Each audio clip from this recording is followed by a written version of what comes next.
একটু আগে বাইরে থেকে ফিরলাম, এখনই আবার যাইতে হচ্ছে। ইনফ্যাক্ট আজকে একটা গুড ডে, কারণ হচ্ছে NX200 এর রিভিউ একটু আগে শ্যুট শেষ, জাস্ট এডিটিং বাকি, এডিট করে পাবলিশ করে দেবো ইনশাল্লাহ। হোয়াটএভার, যে কারণে বেরোচ্ছি সেটাই তো বলি নাই। আমাদের ছোট ভাই মিশকাত, ও হচ্ছে ফোন করলো। ইনফ্যাক্ট তার আগে পরাগ ফোন করছিল। পসিবলি মিশকাতের friend, he is going to buy a bike, possibly SP125 বা SP160, এটার ভেতরে যেটা ওর পছন্দ হয় সেটা নিবে। Whatever, SP is a good bike, আমি মোটামুটি ভালোই এক্সপিরিয়েন্স করছি। যদিও SP160 FI ABS এটার রিভিউ করার কথা ছিল, এখনও রিভিউ করতে পারি নাই, মানে ফুল রিভিউটা এখনও করতে পারি নাই, খুব শীঘ্রই ইনশাল্লাহ করব। যাই হোক, একজন নতুন বাইক কিনছে, এই নিউজটা শুনলেই ভাল লাগে। একটা নতুন বাইক কেনা প্রত্যেকটা ছেলের কাছে হচ্ছে just like a dream come true, এরকম একটা হ্যাপি মোমেন্ট আর কি। আর এরকম মোমেন্টে যদি কেউ ফোন দেয় ভালোই লাগে, আর ফোনটা যদি দেয় পরাগ বা মিশকাতের মতো ছোট ভাই, তাহলে তো কথাই নাই, একটা ডিফারেন্ট লেভেলের ভালো লাগা কাজ করে, আর আসতেই হয়।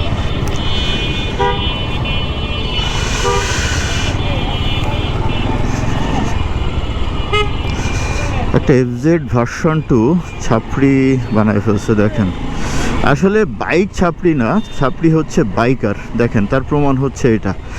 একটা FZS ভার্সন 2, নাই কোনো লুকিং গ্লাস, আবার টায়ার টুয়ারের অবস্থা দেখেন কি করছে, মানে একেবারে পিওর ছাপড়ি যাকে বলে। যাই হোক, অ্যাটলিস্ট হেলমেটটা পরছে, তবে হেলমেটটা মনে হয় শীতের জন্য পরছে, গরম হইলে হেলমেটটা সে পরতে বলে আমার মনে হয় না।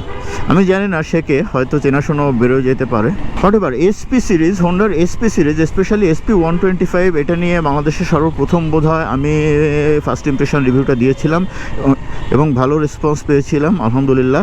ইনফ্যাক্ট আমার ওপিনিয়ন হচ্ছে 125cc সেগমেন্টে ইটস এ বেস্ট বাইক, যদি ABS সেগমেন্টটা বাদ দিই। যেহেতু হিরো এক্সট্রিম 125R, এই বাইকটাতে ABS আছে। এখন ও কোন বাইকটা নেবে সেটা আমি জানি না। SP160-র ক্ষেত্রে ব্যাপারটা একটু ডিফারেন্ট।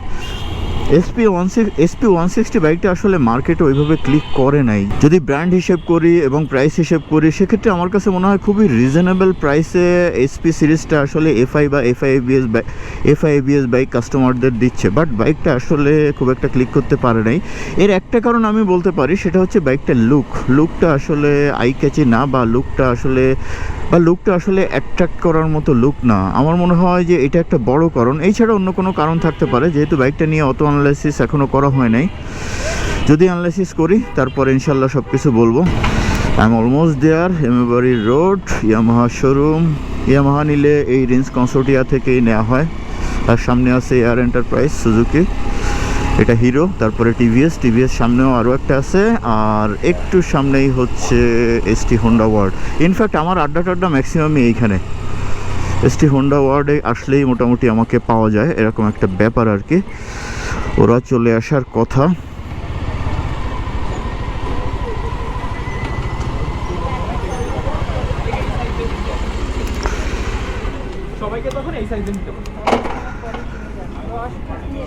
ওই যে মিশকাতটা চলে আসছে, দেখি ওরা কি বাইক দেখতেছে। ইনফ্যাক্ট আমি জানি না যে কোন বাইকটা ওরা নেবে। ওকে, গিয়ে দেখি। Still I am not sure camera record করছে কিনা, কারণ চার্জ ছিল না, চার্জ শেষ হয়ে যেতে পারে। দেখেন, এই ভাইজান নামানো ছিল তো, যে কারণে আমি ভাবছি সন্ধ্যা হয়ে গেছে, বাট অনেকটাই লাইট আছে, অনেকটাই। হেয়ার ইজ মিশকাত, কেমন লাগে? কোনটা করছো? NX200 আজকে রিভিউ করলাম, 3,15,000 টাকা। হর্নেট টু এখন কত প্রাইস আসছে? 2,89,000। একটা অফার ছিল না, ওটা কি আছে? 10,000 টাকা হচ্ছে ক্যাশব্যাক, এক্সচেঞ্জ করলে এবং রেজিস্ট্রেশন করতে হবে, কিন্তু আছে তো 2 দিন সময়, নাকি 31 তারিখ পর্যন্ত। ওকে, এক্সব্লেড FI ABS প্রাইস কত আসছে? 240। X-Blade FI ABS Honda CVR আছে, কেউ চালিয়ে নিতে পারেন, 6,50,000। হর্নেট টু আছে অনেকগুলা। আর এটা কি লিভো কত? 1,45,000। ও, এটা হচ্ছে SP125, এটা 1,65,000, আর লিভো হচ্ছে 45। এটা হচ্ছে SP125। ওকে, এই হচ্ছে বাইক। আর একটা বোধহয় DX আছে, 1,99,000 পসিবলি দাম, আমি শিওর না। আর DXের দামটা বেশি হয়, এর কারণ হচ্ছে এটা কিন্তু CBU কন্ডিশনে আসে, এটা কিন্তু CKD না, যে কারণে এটার দামটা একটু বেশি, সম্ভবত 1,99,000 বা একটু বেশি হতে পারে। আমি স্ক্রিনে দিয়ে দিচ্ছি, দেখেন SP শাইন 100 নতুন আসছে। আর এই হচ্ছে এদের সব collection, and this is ST Honda world. Okay, আমরা অনেক সময় নিয়ে পরে বাইকটা সিলেক্ট করতে পারছি। বাইকটা হচ্ছে কি এটা ভাই, ইয়াকুব ভাই? না, এটা এটা কিন্তু খারাপ না। আমরা একটু ক্যামেরা যেহেতু ওপেন করছি এই জন্য একটু ফান ক্রিয়েট করতেছি আর কি। বেসিক্যালি তার এটা ভালো লাগছে, বাট বাজেটের একটা ফ্যাক্ট থাকে। আর আমরা যেটা সিলেক্ট করছি কোনটা, সিবিআর নাকি ভাই? এই যে কম দাম আছে,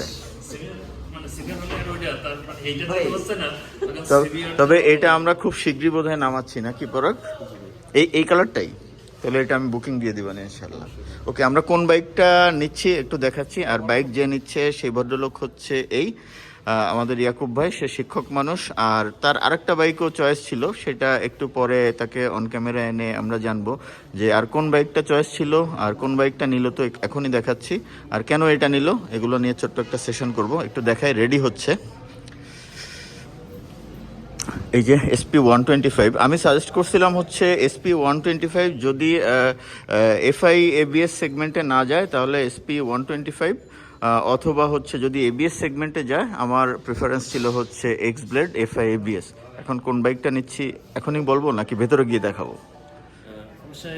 দেখালে আরো বেশি ভালো হয়। ওকে, চলেন ভেতরে গিয়ে দেখাই। বাইকটা রেডি হচ্ছে। এই যে এখানে একটু লাইট কম আছে, আমার মনে হয় দূর থেকে দেখা যাচ্ছে কিনা আমি শিওর না। এই যে হচ্ছে বাইকটা, ইটস X-Blade FI ABS। আমি চয়েস করছিলাম এইটা অথবা SP125, আর অবশেষে বাজেটটা যেটা একটু নাড়াচাড়া করে এটাই চয়েস করা হলো। বাইকটা রেডি হচ্ছে, রেডি হওয়ার পরে আমি একটা শর্ট রাইড দিব, ওইখানে টুকটাক কিছু কথাবার্তা বলবো। এটা নিয়ে যেহেতু এখনও আমার কোনো রিভিউ নাই, খুব শীঘ্রই রিভিউ আসবে। তাহলে রেডি হোক, তারপরে ক্যামেরায় কথা বলবো ইয়াকুব ভাইকে নিয়ে, তারপরে রাইড করে এই বাইকটার সম্পর্কে টুকটাক কিছু শর্ট সময়ে কথা বলার চেষ্টা করব। এই হচ্ছে বাইকটা, X-Blade FI ABS। আগেও রাইড করছি বাট রিভিউ করা হয় নাই, খুব শীঘ্রই এইটা নিয়ে রিভিউ করবো ইনশাল্লাহ। ব্ল্যাক, যদিও ইয়াকুব ভাই চাইছিল রেড নিতে, রেড নাই, সো ব্ল্যাকই নিলাম। আর ওয়েট করতে উনি চাচ্ছে না, উনি মোটামুটি বলা যায় যে বাধ্য হয়ে রেডটা নিছে, বাট ওনার চয়েস ছিল, প্লাস ওনার ওয়াইফের চয়েস ছিল রেড। ওকে, বাইকটা একটু ছোট্ট করে রাইড করে আপনাদেরকে নতুন বাইক রাইডের একটু এক্সপিরিয়েন্স শেয়ার করি। ওকে, ABS আছে, হ্যাঁ। আরে মইন ভাই আসতেছি, 2 মিনিট আসতেছি। হ্যাঁ, নতুন বাইক রাইডের মজাই আলাদা। মইন ভাই চলে আসছে, অনেক টু ইউজার। ওকে, নতুন বাইক, তারপরেও যথেষ্ট স্মুথ লাগতেছে। আর আগে যে X-Bladeটা ছিল কার্বোরেটর ভার্সন, ওইটা থেকে এই FI ভার্সনটা স্মুথনেসটা অ্যানাদার লেভেল, মানে সেই লেভেলের স্মুথ করছে। Engine smoothness super. আর X-Blade নিয়ে তো আসলে নতুন করে বলার কিছু নাই ভাই, মাইলেজ কিং, মেনটেনেন্স কস্ট কম, প্লাস সব কিছু মিলিয়ে মানে ইউজার ফ্রেন্ডলি একটা বাইক। আর X-Blade বা হর্নেট যেটাই বলেন না কেন, এগুলার ওয়েট ডিস্ট্রিবিউশন যথেষ্ট ভালো, চালাইতে গেলে যথেষ্ট ভালো লাগে। গুড, ও ব্যালেন্সটা সুন্দর ব্যালেন্স, গুড। নতুন বাইক, সো প্রেশার দেওয়ার কোনো অপশন নাই, আর প্রেশার আমি দিতেও চাচ্ছি না। জাস্ট আপনাদেরকে একটু রাইড এক্সপিরিয়েন্সটা কেমন কী হয় এটা শেয়ার করার জন্য রাইড করছি, নাথিং এলস। এটা নিয়ে ইনশাল্লাহ খুব শীঘ্রই ইনশাল্লাহ ফুল একটা রিভিউ চলে আসবে। রাইড এক্সপিরিয়েন্স এর আগেও নিয়েছি, আর রাইড এক্সপিরিয়েন্স মোটামুটি নেওয়া হয়ে গেছে, স্ক্রিপ্টও হয়ে গেছে, বাট শর্টের জন্য একটা বাইক ওইভাবে আসলে পাচ্ছি না। কারণ ফুল রিভিউ করতে গেলে একটু সময় নিয়ে রিভিউ করতে হবে, যে কারণে একটা বাইক আমার মোটামুটি ভালো 3-4 ঘন্টার জন্য অ্যাভেলেবেল লাগবে, ওইটা ব্যাটে বলে ক্লিক করছে না। Whatever, it's good. সিটিং পজিশনটা একটু ডিফারেন্ট লাগে, একেবারে পিওর কমিউটার যে ফিল ওরকম না। আগে যেটা ছিল সেমই আছে সিটিং পজিশন, মানে রাইডিং পজিশনটা সেম আছে।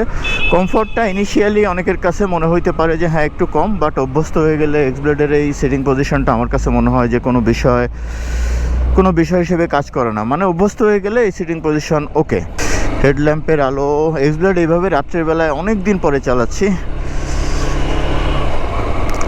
আপার দিয়ে দেখি, আপার দিলে তো খারাপ পাচ্ছি না, বাট তারপরেও ইনফ্যাক্ট ম্যাক্সিমাম বাইকেরই বাংলাদেশে স্টক যে হেডল্যাম্প থাকে ম্যাক্সিমামই হচ্ছে এগুলা দিয়ে নাইট রাইডের জন্য একেবারেই পারফেক্ট না, এক্সেপ্ট পালসার N160 N250। এই দুইটা বাইকের হেডল্যাম্প পারফরমেন্স সেই লেভেলের।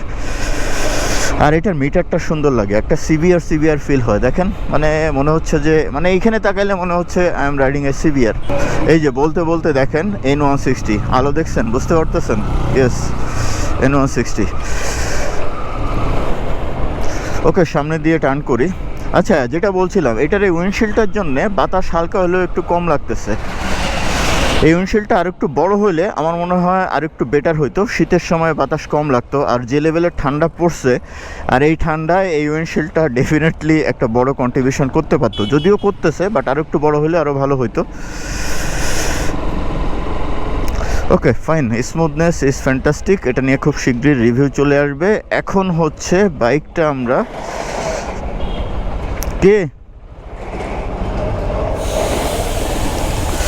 ভেতরে ঢুকায় দিই।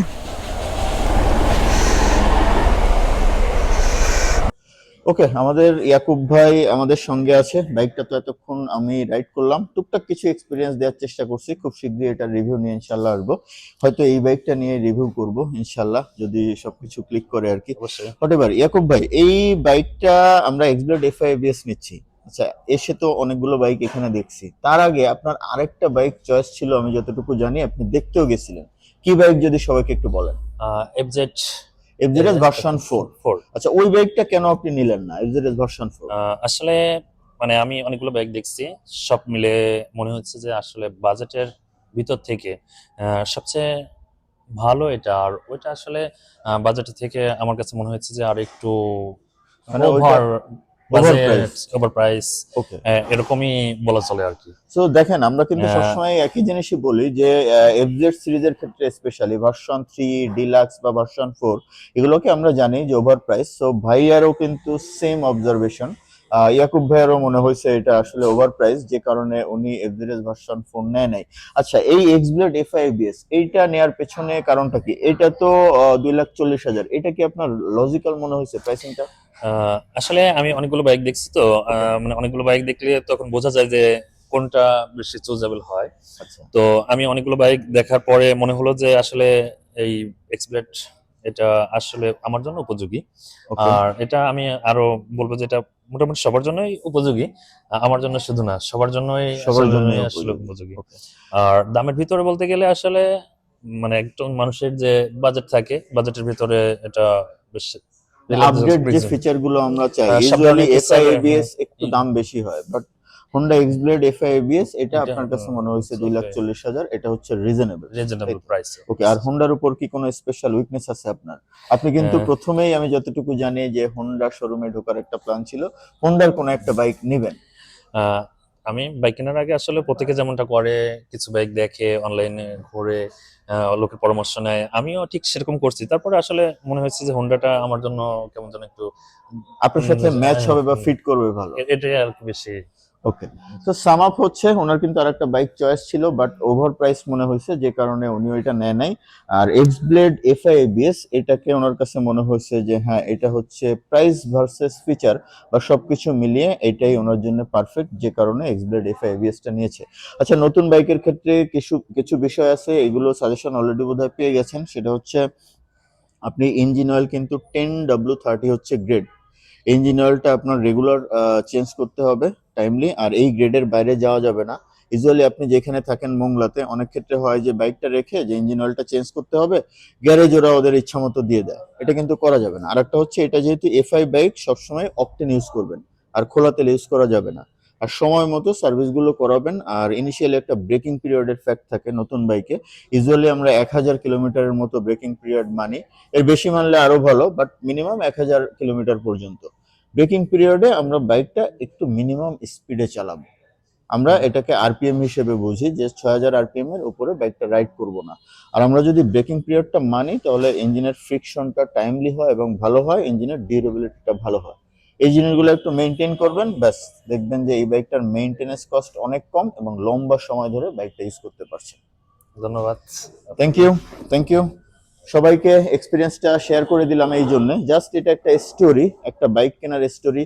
আর আমি আসার সময় বলছিলাম যে কেউ যখন একটা বাইক কেনে, আমি ওইখানে প্রেজেন্ট থাকার চেষ্টা করি। এর কারণটা হচ্ছে, একটা লোকের একটা বাইক কেনা মানে হচ্ছে তার জন্য এটা একটা স্বপ্ন জাস্ট তার স্বপ্ন পূরণ হওয়ার মতো একটা ব্যাপার। আর ওই মোমেন্টের সাক্ষী হইতে পারা এটা নিজের কাছেও ভালো লাগে, যে কারণে আমি নিজেই আসছি। আর ভাবলাম আমি যেহেতু আসছি, why don't I make a content. আর এই কারণেই ছোট্ট একটা কন্টেন্ট করে আপনাদেরকে দেখালাম। তাহলে আজকের মতো রাখি। থ্যাঙ্কস। আল্লাহ হাফিজ।